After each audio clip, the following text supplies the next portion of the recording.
since we have touched on Sampson already, we'll start with another point and then circle back to Tennessee star running back. Bob, when Tennessee hired Josh Heupel, I did as much research as possible on the UCF stuff to find out what you could do. Everybody did. But one of the things I stumbled across was a message board where these UCF fans had gathered, and they said, well, at least we won't have to sit there and watch the first down pass, second down draw anymore. Okay, 4 years in, that's starting to bother you. It is driving me absolutely crazy because you can, if you watch, no matter how fast they're going, the defense will actually now start walking up linebackers on second down. And it is just years and years and years ago, me being a Vikings fan, we used to sit there and they're going to run on second, they're going to run on second. Well, then after the season was over, the Vikings had done their self-scouting, and one of the things the coach came out and said, we run too much on second down. If I can see that setting in Powell, they should have seen it there. If I can see this setting up in X1 at Neyland Stadium, the coaches should have a little bit of a grasp for it. But it is, I will bet you, if you go back and tracked it, over 90% of second down is a run. And it is a very similar run to what they always do. Well, again, and when you find a message board where fans at UCF, after his 3 years there, were laying out what we're now seeing, what we've seen over 4 years here, it's like, okay, this isn't just fan griping. This is a thing. It's throw on first down, run/draw on second down, depending on what happens on the first down. Because I keep waiting. They've now spent 3 years setting up the play action on second down. Thoughts on here's the other side of that, though, is their offense works. Yeah. So is it a concern? So the first series, actually, Sampson ran a few times and got the first down, and then they set it up and Squirrel White got the touchdown pass. I think, situationally, when they run the ball, and you look at that, they came out and ran the ball the first couple times. Sampson got 9 yards and got a first down, and okay, we can run on Mississippi State. Let's start opening things up. And that's when I think you saw Nico start throwing some deeper balls. Yeah. But I do agree it's predictable. But again, I think a lot of it is predicated on, okay, is there 5 in the box? You run the ball. Is there 6 in the box? You pass the ball. And so I think people load up on first down. I think that's where they're starting to figure that. But they're starting to figure out, like you said, they'll start. I started seeing some of the Mississippi State DBs start creeping in at the last minute, and so it starts throwing things off. That's where your quarterback's going to have to see things quicker. Again, I think these coaches in the SEC are seeing enough of Tennessee now over the last couple of years. The first year scouting for them, it was like, man, this thing's crazy and it's going everywhere. Now they're more comfortable with it. They're seeing with it. So now you got to start throwing in some additional wrinkles. Well, and you're also seeing more and more teams in this conference who are running variations. I mean, Jeff Libby runs it. Sure. Lane Kiffin runs pieces of it. So, anything to add on the play calling? I always think, and with Josh Heupel being a former quarterback, I think he's doing things to set other things up, get other keys from the defense. So I think it might be kind of predictable, but he's also seeing things other teams react differently to attack. Well, yeah, it works. I just think it's interesting that, again, this was something fans said 4 years ago that we found, and now it seems to be playing out here, where it's not every down, but not every series, but typically first down, throw, second down, run. All right. Incomplete pass on first, you're going to run on second. Yes. All right. Dylan Sampson carried the ball too much. We've talked about it. We talked about his numbers so far. My question, why no Heisman campaign? Granted, you're not going to win the thing.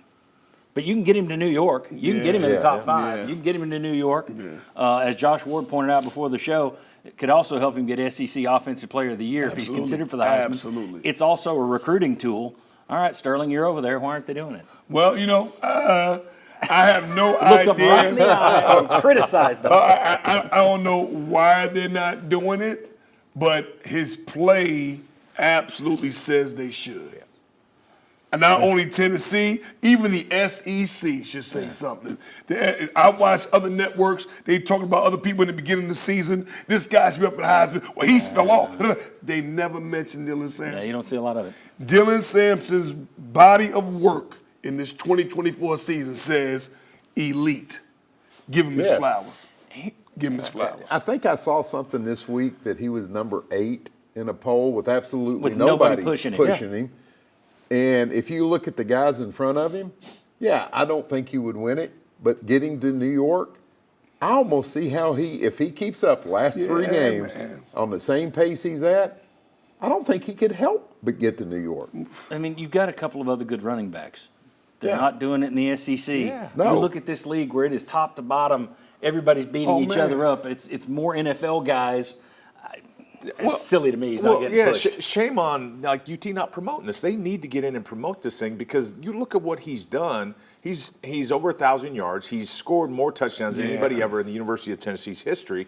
And also, hey, guess what? He's averaging over 5 yards a carry. Wow. Yeah. And his longest run, they're not like 90-yard runs, 100, Yeah. 100 Yeah. Changed the 75 way yards. to play. He is averaging 5.5 yards, hard yardage. I mean, he is like just a workhorse.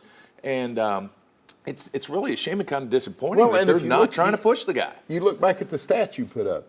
It isn't because he had 350 yards against Chattanooga That's right. and Kent Yep. State. He has been He has consistent 10 in carries every against Chattanooga. That's game. it. Yeah. And it's You not know. like he's got a bunch of All-Americans up front blocking for him. Well, you saw that last night when when Lewis came in and tried to run it in from the 1 yard line, and your line goes backwards. Yeah, I mean, yeah. So it's Yeah. when they're getting their yards. No offense to the offensive line, that's a lot more Sampson than it is the O line. Absolutely. My issue too is here's a guy we talked about last week. He's a team leader. Everyone Absolutely. says he's a great player. Absolutely. Last night during the ESPN broadcast, they talked about the fact that after the game last week, he specifically mentioned the Gene McKever family because he broke Gene McKever's record. Someone who played there broke the record from 1929. Yeah. The family then sent him an email thanking the son of Gene McKever, still alive, sent him an email, said, "Thank you, we're proud of you, have a good career." The announcers last night said that Sampson then brought that to them to show them how nice the McKevers are to have done. That's the kind of kid you want to promote. That's Yeah. the Yeah. ambassador you want in New York. That's also a chance for you to say, hey, we're not just quarterbacks and receivers here.